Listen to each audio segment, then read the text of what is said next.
Salut tout le monde, j'espère que vous allez bien, c'est Alan Motivation.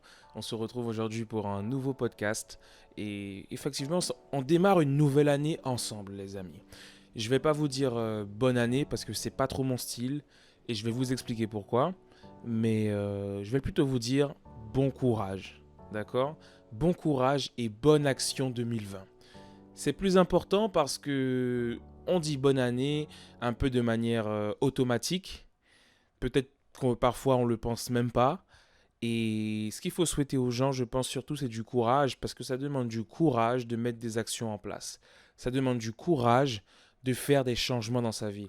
Ça demande du courage de se remettre en question, de voir la réalité en face, d'accepter la réalité et de dire que maintenant, il est temps de faire les choses différemment. Ça demande énormément de courage d'appeler des gens qu'on ne voulait plus appeler, de retourner parler à des gens à qui on ne voulait plus, en tout cas, retourner parler en premier, de laisser sa fierté, son ego, son orgueil de côté. Ça demande du courage. Ça demande du courage de persévérer même quand on a l'impression que rien ne fonctionne. De persévérer même quand on a l'impression que personne ne nous encourage, que personne ne veut nous voir réussir, que rien ne va dans notre sens. C'est ça en fait qui détermine l'année dans laquelle on se lance, l'année que l'on commence. Donc je vous souhaite à toutes et à tous un bon courage et de bonnes actions parce qu'il n'y a rien de plus vrai que les actions qu'on met en place. Il n'y a rien de plus vrai que ce que l'on fait au cours de l'année. Et c'est ça qui fait, qui définit, qui façonne, je dirais, qui comme une pierre taillée, en fait, qui façonne notre année et les événements qui arrivent dans cette année-là, les opportunités également. D'accord, les amis? Donc, il y a des personnes qui disent oui, mais bon, chaque année c'est la même chose, de toute façon, rien pas changé, etc. C'est la même chose, c'est pareil. Moi, je pense que si l'année est toujours la même, c'est tout simplement parce que on est toujours la même personne. Si tu es toujours la même personne, eh bien c'est sûr que l'année sera toujours la même. Si tu fais toujours la même chose, tu penses toujours de la même manière, eh bien oui, l'année sera exactement la même. Et aujourd'hui, je suis sûr que tu connais peut-être une personne qui dit ça, ou peut-être même que toi, tu dis ça, que l'année sera la même, etc. Je veux juste que tu retiennes une chose. Comment l'année serait si tu faisais les choses différemment?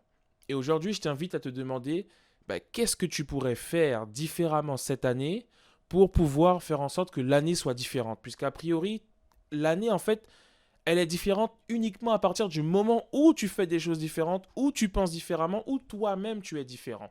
Donc maintenant, je t'invite à te poser 2 minutes et à te demander, qu'est-ce que je veux cette année? Quels vont être les objectifs que je veux atteindre? D'accord? Qu'est-ce que j'ai envie de changer? Qu'est-ce que je veux et qu'est-ce que je ne veux plus surtout? À partir du moment où tu as défini les objectifs que tu veux atteindre et les choses que tu ne veux plus, tu vas décliner ces objectifs de façon à avoir des mini-objectifs et de façon à arriver à des tâches quotidiennes que tu peux effectuer pour atteindre ces objectifs. Pourquoi c'est important? Parce que ça te permet de rationaliser la route en fait qui va te permettre d'atteindre tes objectifs. Souvent, on a certains objectifs et puis on se dit que c'est pas trop possible. On finit par être démotivé, on perd un peu espoir. Pourquoi? Parce on manque de clarté. On manque de visibilité par rapport à ce qu'on fait. Et un moyen très efficace de gagner en clarté et en visibilité par rapport à nos objectifs, c'est de définir le chemin. Si tu as une destination mais que tu ne sais pas quelle route prendre, tu n'as pas de plan, tu as rien du tout, eh bien oui, tu vas être désespéré parce que tu vas un petit peu arriver là au hasard ou bien tu n'y arriveras pas du tout. Donc, l'idée, c'est vraiment d'avoir un plan en fait. Quelles sont les actions que tu vas pouvoir mettre au quotidien en place, chaque jour, chaque semaine, chaque mois, pour atteindre ton objectif. D'accord? Donc, travaille vraiment sur ça. C'est très important en fait de pouvoir définir le chemin. Quand tu veux aller quelque part, tu dois savoir quel chemin emprunter. Tu dois savoir s'il va falloir que tu mettes de l'essence, s'il faut faire le plein. Tu sais, quand tu veux faire la route, en général, tu t'assures d'avoir quand même pas mal d'essence. Tu t'assures que le moteur fonctionne. Tu t'assures que tu es en assurance au cas où il y aurait un accident, par exemple. Tu t'assures d'avoir ta ceinture de sécurité.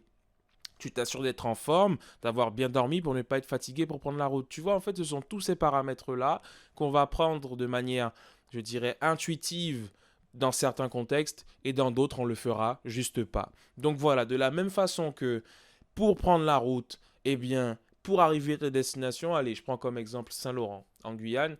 Pour arriver à Saint-Laurent, tu ne peux pas juste prendre ta voiture comme ça et partir. Tu pourrais le faire, mais c'est une prise de risque parce que si tu ne sais pas combien d'essence tu as, si les pneus sont en bon état, tu vois ce que je veux dire? Si ta voiture est prête finalement pour t'emmener jusque-là, même si tu connais le chemin, eh bien, tu risques de rencontrer des soucis sur le chemin et il faut pouvoir les anticiper et les gérer. D'accord? Donc, maintenant, dis-toi que 2020, c'est une destination qu'on peut aussi considérer comme un chemin puisqu'on va aller tout au long de 2020. Déjà, il faut te dire, bon ben, tu vas arriver à certaines destinations puisque par exemple, dis-toi que Saint-Laurent, c'est le 31 décembre 2020. Avant d'arriver au 31 décembre 2020, tu vas traverser différentes étapes, différents mois.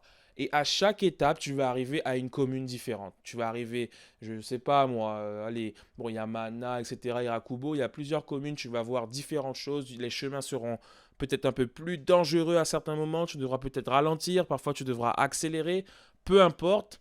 Le chemin, en fait, sera, ben voilà, il sera peut-être semé d'embûches, mais en tout cas, il faut que tu sois prêt pour affronter les montées, les descentes, que tu puisses affronter les différentes épreuves que tu vas rencontrer tout au long du chemin. Mais avant d'arriver à Saint-Laurent, il faut que tu aies un plan et il faut que tu sois prêt. Avant d'arriver à ta destination, il faut que tu aies un plan défini en plusieurs étapes. D'accord? Donc, réfléchis à ça. Qu'est-ce que tu peux faire au quotidien?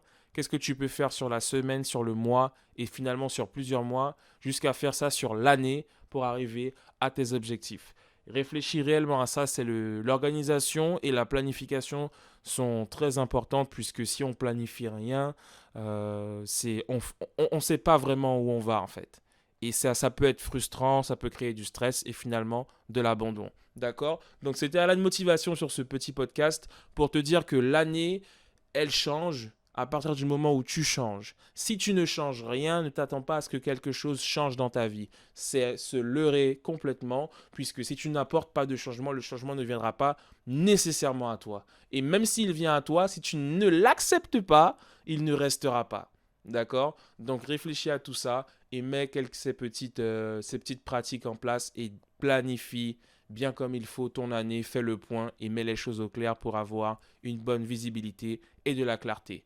À bientôt pour un nouveau podcast les amis. Ciao ciao.